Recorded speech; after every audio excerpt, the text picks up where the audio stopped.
Justament avui havia de sortir No sóc aquí a les llibreries. No ha estat possible per aquesta pandèmia que fa que ens haguem de quedar a casa, ens haguem de cuidar molt. Però en qualsevol cas he pensat que podia ser un gest divertit a compartir un fragment amb vosaltres. Aquí va. I vaig arribar a rumiar tant en la possibilitat de l'adopció que un dia li vaig vantar a la mare que si era adoptada ja m'ho podien explicar, que no passava res. Jo ho entendria i sempre els estimaria i els estaria agraïda. La seva resposta va ser un no taxatiu i ofès. D'ara en què em surts? Que em va girar la cara. I em va condemnar a continuar escrutant els àlbums familiars de manera tossuda, amb una lupa gairebé científica, buscant el més mínim detall revelador.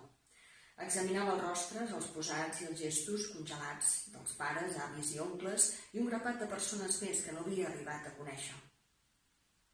Esclar que és una idea vaporosa, aleatòria i estrambòtica, això que s'anomena tronc familiar. I al capdavall, quantes màscares no se sobreposen en ensumar el plec de la instantània? Quanta felicitat o quant de patiment pot arribar a ensenyar una cara?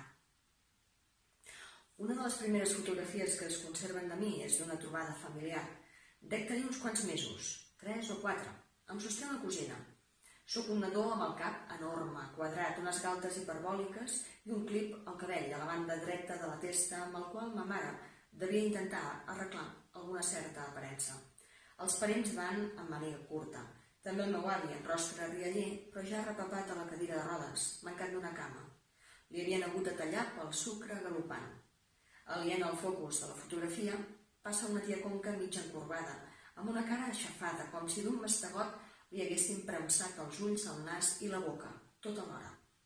Altres fan una ganyota estrafeta perquè el sol els enlluerna i no saben com posar-s'hi.